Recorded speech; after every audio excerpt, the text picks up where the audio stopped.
बात है, क्योंकि आपने फ्रैकिंग का जिक्र किया, तो मेरा ख्याल है कि बाइडेन ने ट्रम्प से ज़्यादा जो है ऑयल एंड गैस ड्रिलिंग के लाइसेंसेस जो थे ग्रांट किए हैं। सो जो डेमोक्रेट्स हैं उनका बेसिकली एटीट्यूड ये है कि we are going to basically play both sides, कि हम ये भी कहेंगे कि जी हम बड़ा जो है हम बड़े यानी कि क्लाइमेट को प्रोटेक्ट करना चाहते हैं, ये करना चाहते हैं, बट जो उनकी एक्चुअल पॉलिसीज हैं, करने वाली चीजें जो हैं वो उन्होंने नहीं करनी। सो दी डेमोक्रेट्स जहां तक उनका रिकॉर्ड है क्लाइमेट के ऊपर, और जो रिपब्लिकन्स हैं जो उनका रिकॉर्ड है क्लाइमेट के ऊपर, आई वुड बेसिकली से कि दोनों जो है इफेक्टिवली, अगर आप उनके एक्शंस देखें, वो क्लाइमेट डिनायर्स ही हैं। फर्क ये है कि जो डेमोक्रेट्स हैं वो कहते हैं कि हम साइंस को मानते हैं, मगर उस साइंस को मानने के बावजूद वो कुछ करने के लिए तैयार नहीं है। सो यू कैन से कि they are the party of climate denial, कि they are in denial, right. Climate change ने हमें एक्चुअली जाकर जो है बहुत आफत पैदा कर देनी है।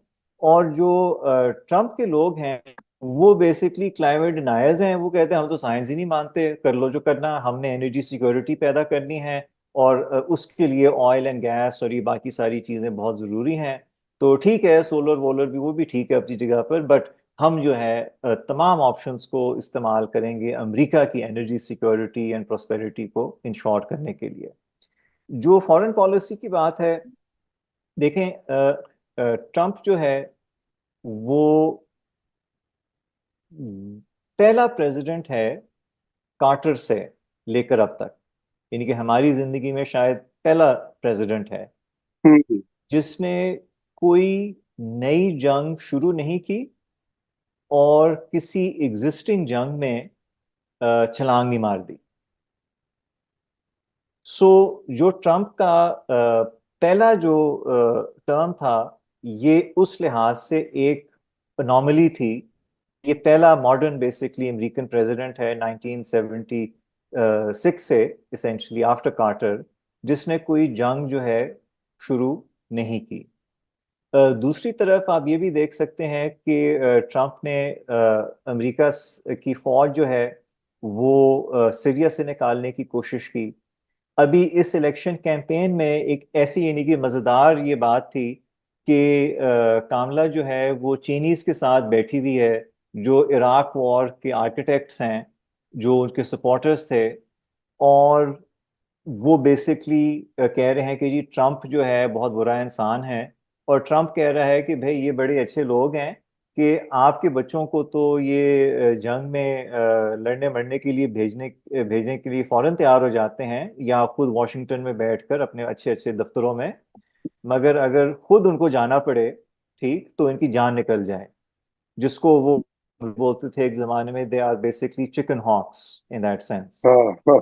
So that criticism is also valid कि ट्रम्प ने in his first campaign also, उसने बुश की और जेब बुश की स्पेशली जो है बेसिकली बहुत ही बेइज्जती की on the issue of the Iraq war. And वो क्लियरली कहता है कि इराक में जो अमेरिका ने जंग की उसका सबसे बड़ा बेनिफिशियरी ईरान था, क्योंकि while Saddam Hussein was there, तो ईरान की इन्फ्लुएंस इफेक्टिवली कंटेन्ड थी। और अब जो है जब से अमेरिका ने खुद जाके इराक को तबाह कर दिया, तो एक पूरा जो है आप समझें ईरानियों ने अपना स्फीयर ऑफ इन्फ्लुएंस कार्व कर लिया है throughout the middle east. So वो भी एनालिसिस से from an American perspective I don't think one can really disagree.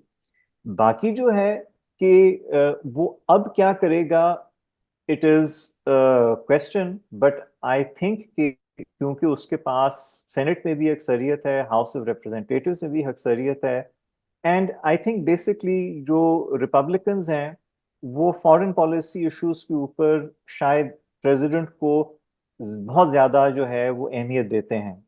So there is a good chance कि वो कोशिश करेगा कि ये जो है सीज फायर या कुछ ना किसी ना तरीके से जो है जो रेजिंग कॉन्फ्लिक्ट्स हैं वो टेम डाउन हो जाएं। But at the same time हमको ये भी फिर सोचना चाहिए कि अगर कंट्रीज लाइक इसराइल या यूक्रेन या जो और उनके नेटो पार्टनर्स हैं, अगर उनको ये एहसास होता है कि ट्रम्प आकर जो है रोल बैक करेगा या पुतिन के साथ बैठ के बातचीत करना शुरू कर देगा और कोई ना कोई समझौते की तरफ बढ़ना शुरू कर देगा, तो इट इज एंटायरली पॉसिबल कि वो कोशिश करेंगे कि अभी से लेकर जनवरी 21 तक वो कोई इस किस्म की एस्केलेशन पैदा कर दें जिसकी वजह से इसेंशियली जो भी अगला प्रेसिडेंट बने वो लॉक्ड हो जाए into the conflict. So that can actually have the opposite effect as well. If the people who want the forever wars to continue, उनके पास बेसिकली 20 जनवरी तक है कि आप जो है जंग को इस लेवल पे ले जाएं कि अगला प्रेसिडेंट जो है बेसिकली स्टक ही हो जाए उसके साथ, वो कुछ ना कर pi by way of de-escalating it. So I think we are in a very, very unstable, a very, very dangerous situation right now. जी बिल्कुल। तो अब ये बताइए कि आपको पता है कि पाकिस्तान के ऊपर तो पता नहीं क्या उनकी पॉलिसी होगी कि नहीं होगी, लेकिन पाकिस्तान में एक पॉलिटिकल पार्टी जो है पाकिस्तान तहरीक इंसाफ, उसने सारी उम्मीदें लगा रखी हैं चेंज ऑफ प्रेसिडेंट अमेरिका में और चेंज ऑफ एडमिनिस्ट्रेशन का। एक ख्याल है कि ट्रम्प साहब जो है वो इमरान खान को पसंद करते हैं और वो आते ही इख्तिदार में आते ही पाकिस्तान की हुकूमत और उसकी फौज को कहेंगे कि भाई इमरान खान के साथ जुल्म और ज्यादती बंद करो, जेल से रिहा करो। आपने सुन रखा होगा, सोशल मीडिया पे देख रहे होंगे। क्या समझते हैं, ये क्या वैलिड वो है एक्सपेक्टेशंस? ट्रम्प के बारे में आप कुछ एक्चुअली कह नहीं सकते, क्योंकि हम्म। अगर आप उसकी जो है पर्सनैलिटी देखें और स्टाइल ऑफ ऑपरेटिंग देखें अपनी पहली टर्म में, तो वो एक्चुअली इस बात से बहुत उनको खुशी होती थी कि जब उनकी जो नेशनल सिक्योरिटी की इस्टेब्लिशमेंट है उनको एक तरह का मशवरा दे और वो दूसरी तरह की जो है वो फैसले लें. सो आई थिंक कि अगर ट्रम्प को ऐसे लगता है कि मेरी जो ईगो है और मेरी जो पब्लिसिटी है और मेरी जो सॉर्ट ऑफ स्टैंडिंग है दुनिया में as a strong man, as a big leader, वो इस बात से जो है पॉजिटिवली इफेक्ट हो सकती है कि मैं फोन उठाऊं और पिंडी कॉल करूं और कहूं कि बस जनरल साहब काफी हो गया है, आप मेरे दोस्त को जो है छुड़वा दें बस.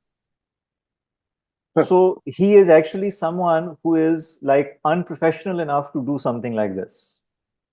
On the other hand, मेरा नहीं ख्याल है कि reasonably speaking किसी भी अमेरिकन हुकूमत का at this point कोई ख़ास इंटरेस्ट है कि वो पाकिस्तान के इंटरनल अफेयर्स में इस तरह से जो है छलांग मारे. और सर्टनली जो अमेरिकनों की एक आप समझें लॉन्ग टर्म थिंकिंग है with regard to Pakistan since the mid 1950s basically, वो ये है कि अगर आपने पाकिस्तान के साथ ताल्लुकात ठीक रखते हैं, वर्किंग रिलेशनशिप आपने ठीक रखनी है, तो you essentially have to keep the Pakistani army in communication with you.